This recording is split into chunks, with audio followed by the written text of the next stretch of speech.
Halo semuanya, selamat datang di 90 menit bola. Kita awal informasi kali ini dari kabar Patrick Kluivert terpukau penonton GBK. Pelatih timnas Indonesia Patrick Kluivert terpukau saat pertama kali dampingi timnas Indonesia tampil di Stadion Utama Gelora Bung Karno, Senayan, Jakarta. Menurutnya atmosfernya sangat fantastis. Momen itu terjadi saat timnas Indonesia melawan Bahrain dalam laga lanjutan putaran ketiga kualifikasi Piala Dunia 2026. Saat itu Indonesia menang dengan skor 1-0. Menjadi pelatih di negara dengan salah satu pendukung sepak bola terbesar di dunia, Patrick Kluivert mengaku terkesan dengan dukungan yang diberikan fans di stadion. Menurutnya, hal itu memberikan perasaan yang luar biasa, terutama bagi para pemain. Atmosfernya sangat fantastis. Saya tahu bahwa ada 69.000 orang mendukung kami hari ini, ucap Patrick Kluivert usai laga. Justin Hubner sindir pelatih Bahrain yang sombong. Justin Hubner menyindir pelatih timnas Bahrain, Dragan Talajic, yang sombong ingin bikin menangis supporter timnas Indonesia. Bek 21 tahun itu mengatakan kemenangan 1-0 timnas Indonesia sebagai karma Bahrain yang tak menghormati skuad Garuda. Inilah yang terjadi ketika Anda, Bahrain, tidak menghormati kami, kata Justin Hubner di akun Instagramnya. Sebelum laga timnas Indonesia versus Bahrain digelar pada Selasa 25 Maret, pelatih Bahrain Dragan Talajic beberapa kali melemparkan skywars di sesi konferensi pers. Pelatih asal Kroasia itu menyindir timnas Indonesia yang dihuni banyak pemain Belanda, sekalipun Indonesia memiliki 300 juta penduduk. Namun hasilnya tidak sesuai harapan. Pelatih Dragan Talajic, timnas Indonesia menang 1-0 atas Bahrain lewat gol yang dicetak oleh Ole Roumanie di menit ke-24. Ini makna selebrasi gol Ole Roumanie, ada pesan menyentuh. Pendukung timnas Indonesia saat ini dibuat terpukau dengan penampilan Ole Roumanie. Pemain 24 tahun itu menjadi sorotan usai mencetak 2 gol dalam 2 pertandingan pertamanya bersama skuad Garuda. Ole Roumanie juga memiliki daya tarik tersendiri dengan gaya selebrasinya usai mencetak gol. Dalam 2 gol yang dicetaknya ke gawang Australia dan Bahrain, Ole selalu menaruh tangan di bawah dagu sambil menegakkan kepalanya. Ole Roumanie pun beri penjelasan soal selebrasinya tersebut. Ternyata ada pesan menyentuh di balik selebrasinya itu. Selebrasinya soal selalu menegakkan kepala, selalu bekerja keras. Dan ini jadi pesan juga bagi anak-anak muda Indonesia dan semuanya. Ketika kita sedang dalam situasi sulit, kita harus tetap menegakkan kepala, kata Ole Roumanie usai laga menghadapi Bahrain.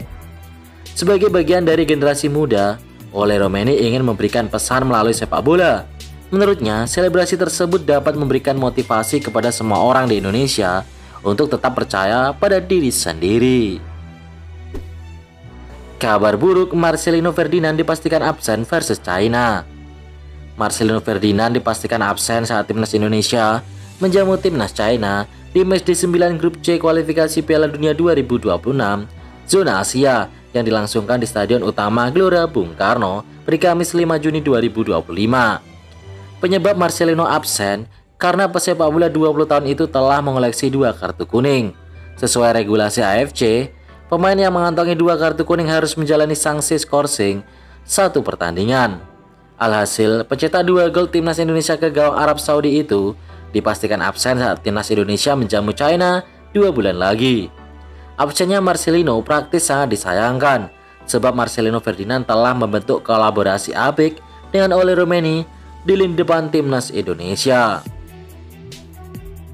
JS hormat ke Rizky Ridho, dia pemain terbaik. Kapten timnas Indonesia, JS terang-terangan mengaku taruh rasa hormat kepada Rizky Ridho. Dia menyebut bek timnas Indonesia itu sebagai salah satu pemain terbaik yang dimiliki Indonesia. Rizky Ridho pun dinilai selalu totalitas dalam setiap penampilan. Terbukti, penampilan solidnya membawa timnas Indonesia menang 1-0 atas Bahrain semalam. Usai laga, JS pun melempar pujian kepada Rizky Ridho. Dia tidak bosan-bosannya mengungkapkan bahwa Rizky Ridho selalu berusaha memberikan performa terbaik saat setiap laga.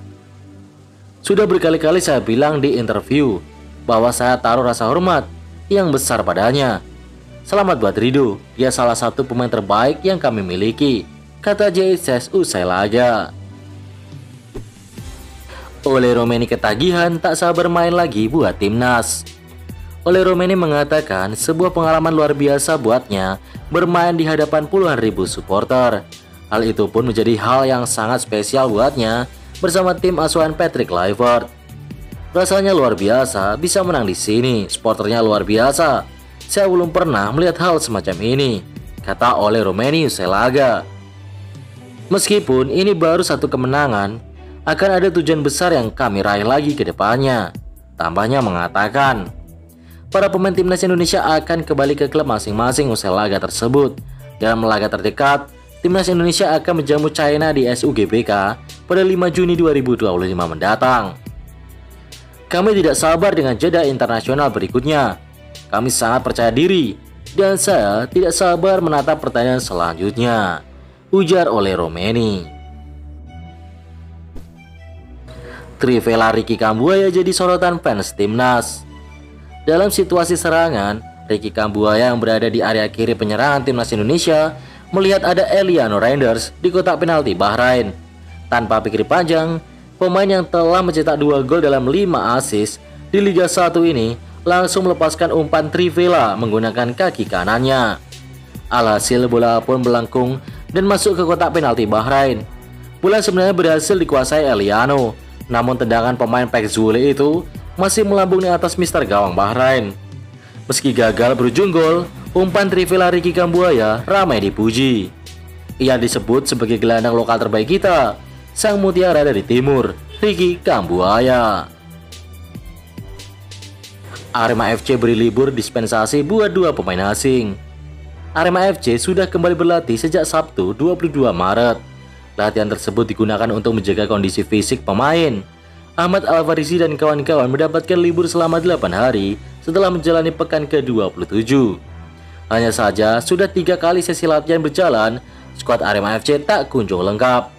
2 pemain asing Asia belum muncul, yakni Charles Lokolinggoy, Australia, dan Choi Bok Kyung, Korea Selatan. Sedangkan pelatih Zico Gomez yang sempat absen kini sudah memimpin latihan kembali. Ada kemungkinan 2 pemain itu baru gabung latihan setelah Hari Raya Idul Fitri, karena Arema FC akan meliburkan latihan kembali pada 28 Maret hingga 5 April. Meski dapat libur lebih panjang, 2 pemain ini dapat tanggung jawab agar kondisinya tidak turun. Artinya, Choi dan Lokolinggoy dapat dispensasi khusus. Namun tim pelatih dan manajemen menegaskan tidak ada kecemburuan dalam tim, lantaran pemain lain hadir dan tetap mengikuti program latihan selama 5 hari jelang Idul Fitri. Ricky Kambuaya jadi rebutan Persebaya hingga Persib. Kontrak Ricky Kambuaya bersama Dewa United bakal segera usai pada akhir musim 2024-2025. Sehingga ada beberapa tim seperti PSS Sleman, Persebaya, dan Persib hanya tinggal menyiapkan tawaran kontrak dan nilai gaji menarik ketimbang Dewa United yang juga akan mempertahankannya.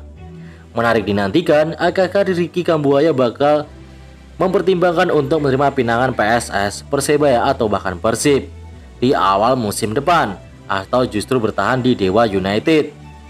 Pada musim ini, bintang kelahiran Sorong itu sukses mencatatkan 2 gol dan 5 assist dari 20 pertandingan dan mencatatkan 1.542 menit per main. Ramadan Sananta didekati Persija dan Persebaya. Manuver Persija Jakarta dan Persebaya Surabaya yang tengah cari bomber baru bisa jadi sebab.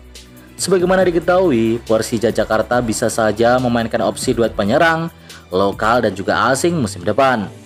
Ramadan bisa dijadikan opsi mentereng untuk bisa gantikan peran Marco Simic yang berpotensi besar bakal didepak. Begitupun dengan Yandi Sofian yang akan dikembalikan ke Malut United akhir musim ini. Setali 3 uang dengan Persija, Persebaya Surabaya pun kans ambil peluang comot Ramadan Sananta. Pasalnya bomber Persebaya Flavio Silva besar kemungkinan tak akan diperpanjang bajul hijau. Sama seperti Persija, Persebaya Surabaya bisa saja mengalihkan slot asingnya di lini depan kepada Ramadan Sananta dan menggantikan slot tersebut dengan pemain asing di posisi lainnya. Terlebih, Persebaya bisa nego dengan agensi langganan yang juga menangani Ramadan Sananta, yakni Gabriel Budi.